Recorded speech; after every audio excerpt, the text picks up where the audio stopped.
Back to my channel. ఈరోజు ఏం చేయబోతున్నానంటే నేను వ్లాగ్ చేయబోతున్నాను. వ్లాగ్లో ఏం పోస్ట్ చేయబోతున్నానంటే నేను పొద్దున్నే లేచి స్కానింగ్ సెంటర్కి వెళ్ళబోతున్నాను.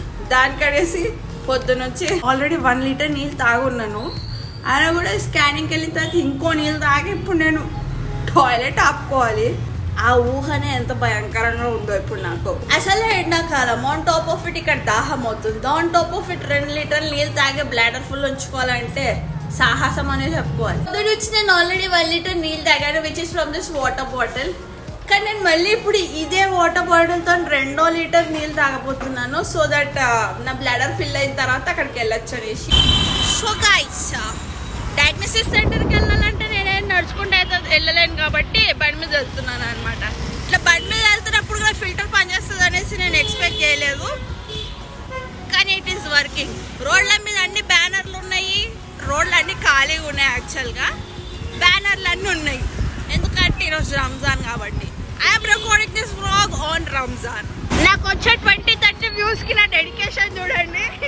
పవర్ బ్యాంక్ పట్టుకొని తిరుగుతున్నాను నేను ఇలాగే నా జుట్టు వేసుకొని బయటకు వచ్చేస్తే మా పక్కింటి ఆవిడ అలాగే బాల్కనీలో ఉండి, అంటే జుట్టు దూకోలేదన్నమాట సరిగా. అండ్ టాప్ ఆఫ్ ఇట్ నాది కర్లీ హెయిర్ కదా, సో ఏమంటుంది తెలుసా, నా జుట్టును చూసి అంటది ఆమె, నీ హెయిర్ స్టైల్ బాగుందంట.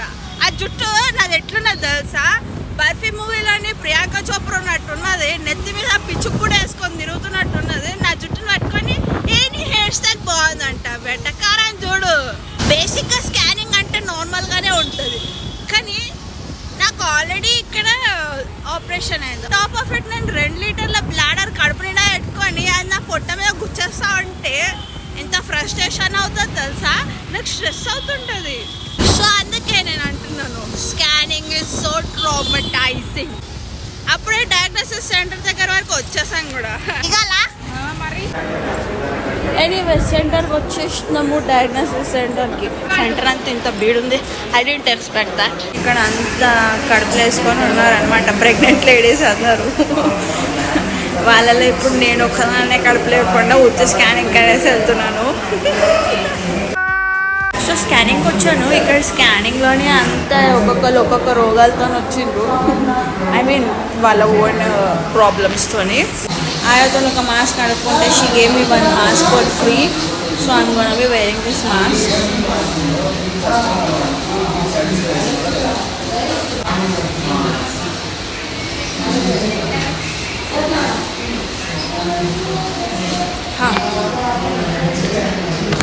ఏంటి నా ఫేస్ ఇంత డార్క్ కనిపిస్తుంది ఇక్కడ.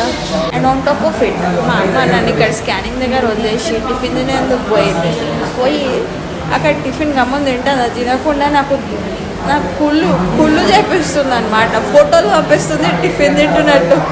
లైఫ్లోని మనం ఎంత స్టేజ్కి వెళ్ళాలంటే ఎక్కడ పడితే అక్కడ నిద్ర వచ్చేసేటట్టు, ఎక్కడ పడితే అక్కడ నిద్ర పోయేటట్టు మనం ఓన్ ఫ్లెక్సిబుల్ అవ్వాలన్నమాట. లైక్ హియర్ ఒక అంటే ఫుల్గా మంచం మీద పడుకొని మొత్తం నిద్రలో ఉన్నది.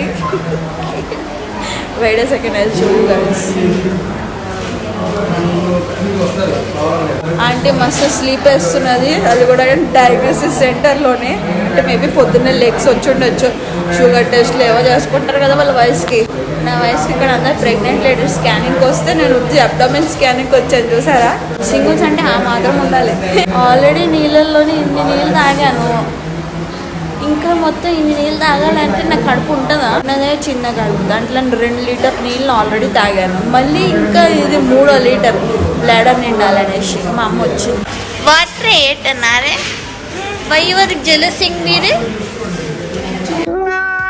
సో గైస్, మా అమ్మ టిఫిన్ తినేందుకు బయటకు వెళ్ళింది. వచ్చిన తర్వాత అక్కడ బయట ఏదో పప్పీస్ని చూసిందంట. నా వ్లాగ్ డయాగ్నోసిస్ వ్లాగ్ అని చెప్తే కూడా, అది కూడా మొత్తం హెల్త్ రిలేటెడ్ స్కానింగ్ తొక్కతోట కూడా వ్లాగ్ అని చెప్తే కూడా ఆ పప్పీస్ విషయం నా వ్లాగ్లో పెట్టమని చెప్తుంది. తనేమో చెప్తుందంట, వినండి. Hi guys, I actually came with తెలుగులో చెప్పొచ్చు, నా ఆడియన్స్ అంతా తెలుగు వాళ్ళే. డయాగ్నోస్టిక్ ఇంగ్లీష్లో మాట్లాడితే వాళ్ళందరూ ఓవరాక్షన్ చేస్తున్నారు అనుకుంటా. తన కోసం తోడుగా వచ్చాను. వస్తే ఆమె టిఫిన్ చేయొద్దు కదా స్కాన్ కోసము, సో నేను వెళ్ళి బ్రేక్ఫాస్ట్ చేసి వచ్చాను. వస్తుంటే ఆన్ ద వే రిటర్న్ వస్తుంటే అక్కడ ఒక పెద్ద ఇసుక లారీ ఇసుక వేసి ఉందన్నమాట. అక్కడ 4-5 పప్పీస్, ఒక 2-3 పెద్ద డాగీస్ ఉన్నాయి. I was like curious to pamper them. వాటిని నేను పిలవగానే అవి వచ్చేసినాయి. బట్ మదర్ యాక్చువల్గా రియాక్ట్ అవ్వాలి, బట్ పిల్లల్ని పిలవగానే మదర్ రియాక్ట్ అవుతుంది, అలర్ట్ అయిపోతుంది. But mother was so damn careless, she was happily sleeping. కానీ వేరే డాగీస్, మదర్ అయితే మంచిగా హ్యాపీగా స్లీపింగ్ అనమాట తను. మిగతా డాగీస్, నేను ఆ పప్పీస్ అన్నీ నన్ను చుట్టుముట్టేస్తాయి పిలవంగానే, హ్యాపీగా తోకుక్కుంటూ టిక్కుమని తోకుక్కుంటూ వచ్చి చిన్న తోకలు ఉన్నాయి వాటి. వాళ్ళ మదర్ కూడా చిన్న తోక, అట్లాగే బేబీస్ కూడా అదే వచ్చింది. సో అవి ఉక్కుంటూ హ్యాపీగా నా చుట్టూ వచ్చేసాయి. కానీ వేరే డాగీస్, దాన్ని సరౌండింగ్ డాగీస్ అన్నీ అలర్ట్ అయిపోయాయి. ఆ డాగీస్ని ఏమైనా చేసేస్తానేమో అని చెప్పేసి అలర్ట్ అయిపోయినాయి. ఇంకా నేను వాటిని ప్యాంపర్ చేస్తాను, కానీ దూరం నుండి నేను వాటిని ఏం టచ్ చేయలేదు. Otherwise the doggies would have reacted ferocious. Could not touch them, but I felt so happy. నేను పిలవగానే అవి అన్నీ హ్యాపీగా వచ్చేసినాయి. We're fond of puppies and doggies. అంతే, ఇంట్లో కొనుక్కొని అనేసి ఉత్తి ఫౌండే మేము పెంచాము because we have to take lot of care. మనం ఊరికైనా ఒక జీవిని తీసుకొని కేర్లెస్గా పెడితే వాటికి భోజనము, సరైన ఆహారము, టైంకి భోజనం కానీ నీళ్ళు కానీ వాటి ఆరోగ్యం కానీ ఎవరు చూస్తారు? That is highly impossible. I mean, maybe people are devoted, they take care, but for me, I don't think so. I can give that much of time. So, దూరం నుండి we take care of all the street dogs, we give them food, we buy food and give it to them. She's like mad of doggies. But ఇంతవరకు అయితే మేము పెంచుకోలేదు. That's fine. పెంచుకోకపోయినా we're caring whatever మూగజీవులు ఉన్నాయి కాబట్టి వాటిని అయితే మేము కేర్ తీసుకుంటాము, ప్యాంపర్ చేస్తాం. పెంచుకోవడమే ఏం అవసరం లేదు కదా. ఒక మనిషిని మనము ఇంట్లో పెట్టుకొని ప్రేమించకపోయినా ఒక మనిషికి ఒక సహాయం కావాలంటే we can help. Same way మనం మూగజీవులు కూడా అలాగే ప్రేమిస్తాము. పిచ్చుకలే కానీ, పక్షులే కానీ, డాగీసే కానీ, ఎనీ మూగజీవులు wherever we find we give them food. Or మా ఇంటి దగ్గర నీళ్లు పెడతాం, వాటికి ఫుడ్ ఇస్తాము. అండ్ యూనో సమ్టైమ్స్ ఏమవుతుందంటే మార్నింగ్ లేవగానే ఒక మా గేట్ ముందు కాకి కావు కావు కావు అంటుంటుంది. నేను అనుకుంటాను దానికి ఫుడ్ కావాలేమో, ఏ రూపంలో మా ఇంటి వెనకాలనే గ్రేవ్యార్డ్ ఉంది గాయస్. ఏ రూపాన మన పూర్వీకులు ఎవరు వచ్చారు, ఏ రూపాన వచ్చారు అని చెప్పి నేను అంతగానం ఫుడ్ ప్రిపేర్ చేసి కూడా వచ్చి రావాలి. టెరెస్ పైన అయితే వెళ్ళలేను. I cannot take step so long. So I just go down and give them food. ఆ గోడ మీద పెడతాను. అంత క్యూరియస్గా పెడితే తొక్క కూడా తినవు కానీ you know one day what happen, I gave normal food. So it was not at all accepting. Non veg తింటే అనమాట. Not accepting. నేను ఏం చేస్తాను, I was like disturbed why it is not eating. I thought someone, ఎవరైనా కావచ్చు, మన పూర్వీకులు, తల్లే కానీ తండ్రి కానీ ఎవరైనా కావచ్చు, ఏ రూపాన వస్తుంది. అంతేకాదు నాన్ వెజ్ మాత్రం పెడతానని చూడండి. పెట్టాలి, ఇంట్లో వాళ్ళు కూడా తింటారు. How can we kill the మూగజీవుని? ఎలా? నీకు తెలియదేమో, కోడి కూడా గుడ్డు తింటుంది. నువ్వు వీడియోస్ చూడు, కోడి KFC తినడం చూసినాను నేను. Maybe they are advanced and digital కోడ్లు సిగ్గు అవన్నీ మెయింటైన్ చేయాలనుకోండి. గుడ్డు తింటున్నాయేమో, KFC ఫుడ్ స్టాఫ్ తింటున్నాయేమో. But we're not like that. Everyday we can't kill, right? నా ఆడియన్స్ చూసారంటే, నా సబ్స్క్రైబర్స్ చూసారంటే ఫీల్ అయ్యి హట్ అయ్యి నేను ఏమైనా అనేస్తారు కూడా, కోడి తినట్టు అంటే. మనము vegetables are very good, vegetarian is very good for health. సరే, టాపిక్ ఎక్కడో పోతుంది. నా blog let's connect with the concept, కాకి concept. Let's talk about the concept. So అది కాకి మామూలు పప్పు అన్నం కలిపి పెట్టాము, పెడితే తినలేదు. అది దేకని కూడా దేకో అనమాట వెజ్ ఫుడ్ని. సో డిస్టర్బ్డ్ అనమాట. వై ఇలా ఎందుకు చేసా ఇదే. So I thought okay let's try something non veg అని ఐ బాయిల్డ్ 1 egg అండ్ అలా mixing the egg and all I gave food. And for my surprise ఆ కాకి వచ్చి వెంటనే ఆ బాయిల్డ్ ఎగ్ తీసుకొని వెళ్ళిపోయింది.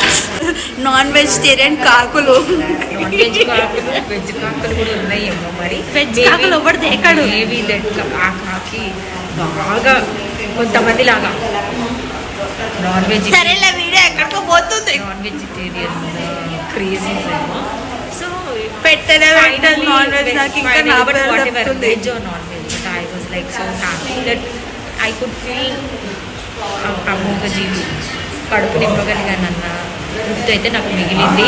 So you also sometimes do certain things, feel good factors ఇవన్నీ ఇలాగే పెట్టుకుని పోతే కన్నం వేసుకుని బతుకు. అట్లాంటి కమర్షియల్ థింకింగ్ ఏం పెట్టుకోదు. ఇంత గుడ్డు ఇంత అన్నం పెట్టినంతలో మనం ఏం నష్టపోదు. It is what happen today when I was coming back from the breakfast. I fell so happy. ఇప్పుడు దొడ్డిగా అవుతుంది చూడు. సో అదే నాకు షేర్ చేయాలనిపించింది. So do good things. Okay, ఇవి మాత్రం అన్ని గుడ్డే చేస్తాం కానీ బతుకు అన్ని బ్యాడే అవుతుంటాయి. ఈ తొక్కల ఫిలాసఫీ ఏం మాట్లాడ వినకండి గాయ్స్. ఇప్పుడు దాకా 3-4 సార్లు పిలుచుంటారు. మనమేమో బిందాస్గా ఇక్కడ కాకి ముచ్చట్లు, కుక్క ముచ్చట్లు చూస్తున్నాము. బ్లాడర్ ఫుల్గా అంతే, ఎక్కడంతా ఒట్టికి పిలుస్తారు, మళ్ళీ మొత్తం నొక్కేసి చేసేసి బ్లాడర్ ఫుల్ అయినాక మళ్ళీ రాని పంపిస్తారు. ఆ నొప్పులన్నీ ఓడబడ్డట్టు. అందుకే కూర్చుని బ్లాడర్ ఫుల్ అయినాక పోదామని చెప్పేసి అట్లానే వస్తుంది. ఇప్పటివరకు ఎన్నిసార్లు పిలిచారు. దాని తర్వాత నేను నీళ్ళు తాగడం మొదలు పెట్టానే కానీ ఇంత బాటిల్ అయిపోయింది. ఉప్స్, ఇంకా ఇన్ని నీళ్ళు మిగిలిన్నాయి అనమాట ఇంత పెద్ద బాటిల్ లాగా. బ్లాడర్ ఫుల్ అయిపోయింది అనేసి నేను ఇప్పుడు స్కానింగ్కి వెళ్ళబోతున్నాను. గైస్ నేను ఇక్కడ ఒక స్విచ్ బోర్డ్ దగ్గర నిలబడ్డాను. నేను లోపల చేయబెడితే ఎలా ఉంటుంది జస్ట్ సేయింగ్. సో నేను ఇప్పుడే స్కానింగ్ రూమ్ లోపలికి వెళ్ళాను. వెళ్తే అందులో లోపల అంతా ప్రెగ్నెంట్ లేడీస్ ఉన్నారు. ఉంటే ఉండని నాకేం ప్రాబ్లం లేదు అనేసి వెళ్ళిన తర్వాత వాళ్ళందరూ స్కానింగ్ చేస్తున్నారు. ఒకళ్ళు ఉన్నారు, కొంతమంది స్క్రీన్ కూడా కనిపిస్తున్నది నాకు, అంటే స్కానింగ్ చేసేది. అందు లోపల కొంతమందిది ఇంటెస్టైన్స్ అవన్నీ స్క్రీన్ మీద ఉండి అవన్నీ చూసేసరికి నాకు అని వచ్చింది. I immediately came out. అమ్మో, స్కానింగ్ స్క్రీన్ చూస్తే అంత భయంకరంగా ఉంటుందా మనది. బ్లాడర్ ఫుల్ అవ్వాలి అనేసి 2-3 లీటర్ల నీళ్ళు తాగాను. ఇప్పుడు నేను డ్యాన్స్ చేస్తున్నాను. నాకు స్కానింగ్ చేయమంటే చేయకుండా ఆపి పెట్టిన వాళ్ళు. నాకు బ్లాడర్ ఫుల్ అయిపోయి, ట్యాంక్ ఫుల్ అయిపోయి ఆపుకుంటున్నాను అనమాట. ఇట్లాంటి కష్టాలు కూడా. Going to scanning is easy, but the thing is నాకు ఆపరేషన్ అయింది. ఆపరేషన్ అయిన తర్వాత టాయిలెట్ ఏదైతే ఉందో అది ఆగుతలేదు, వస్తే ఇమీడియట్గా పోవాలి. కానీ నేను ఇప్పుడు 2-3 లీటర్లు నీళ్ళు తాగి దాన్ని ఆపుకోవాలి అంటే నేను భరించాలి కదా. And on top of it scanning లోపలికి వెళ్తే గమని స్కానింగ్ చేయదు, అది నా పొట్ట మీద నా స్టిచెస్ మీద అంతా గుచ్చేస్తుంటుంది. So that is so stressing. ఇక నేను లోపల పోయి పడే కష్టాలన్నీ పడి బయటకు వస్తాను. కానీ చెప్తున్నాను, scanning is normal, but the thing is it is ట్రామటైజింగ్ for me when I go inside and come out.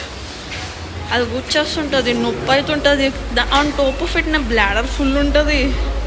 అమ్మో, ఆ ఊహనే ఇప్పుడు నేను మళ్ళీ మీకు చెప్తుంటేనే ఎంత భయంకరంగా ఉన్నది. సో స్కానింగ్ అయిన తర్వాత అసలు స్కానింగ్ ఏం జరిగిందంటే నాకు ఏదైతే స్టిచెస్ ఉన్నాయో ఆ స్టిచెస్ ఇంకా రికవర్ అవ్వలేదో ఏంటో చెప్పింది. దాని తర్వాత బాగా కొవ్వు పేరుకుంది. కొవ్వు తగ్గించాలనేసి వెయిట్ తగ్గించుకోమని చెప్పింది. వెయిట్ చూసుకుంటే చాలా విపరీతంగా ఉన్నది, కానీ 1 కిలో తగ్గింది అనమాట. I'm proud. 1 కిలో అన్న అట్లీస్ట్ తగ్గింది అనేసి ఐఎమ్ ప్రౌడ్. అండ్ మన బాడీలో అన్ని పార్ట్లు డిఫెక్టివే కాబట్టి we came to eye hospital అనమాట. ఐ క్లినిక్ వస్తే మళ్ళీ కంటి కూడా డిఫెక్ట్లు ఉంటాయి. అసలు స్కానింగ్ ఏం జరిగిందంటే నాకు ఏదైతే స్టిచెస్ ఉన్నాయో ఆ స్టిచెస్ ఇంకా రికవర్ అవ్వలేదో ఏంటో చెప్పింది. దాని తర్వాత బాగా కొవ్వు పేరుకుంది. కొవ్వు తగ్గించాలనేసి వెయిట్ తగ్గించుకోమని చెప్పింది. వెయిట్ చూసుకుంటే చాలా విపరీతంగా ఉన్నది, కానీ 1 కిలో తగ్గింది అనమాట. I'm proud. 1 కిలో అన్న అట్లీస్ట్ తగ్గింది అనేసి ఐఎమ్ ప్రౌడ్. అండ్ మన బాడీలో అన్ని పార్ట్లు డిఫెక్టివే కాబట్టి we came to eye hospital అనమాట, ఐ క్లినిక్ వస్తే మళ్ళీ కంటి కూడా ఏవో డిఫెక్ట్లు ఉంటాయి. So doctor has advise me to wear glasses for entire day అనమాట. అంటే లాస్ట్ లైన్ నాకు కనిపిస్తుంది but it was little bit blurry and I was not able to see. So doctor advise and gave, అంటే కొంచెం site ఉందన్న విషయం నాకు తెలుసు, కానీ నేను స్పెక్స్ వాడను. ఎందుకంటే స్పెక్స్ పెట్టుకుంటే నా చెవులు నా కంట్లలో ఉండవు, జారిపోతుంటాయి. నాకు స్వెట్ వస్తుంది ఇక్కడ కూడా, అందుకనేసి జారిపోతుంటుంది.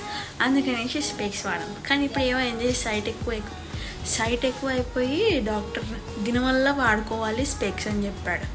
Let's pick specs cases or frames.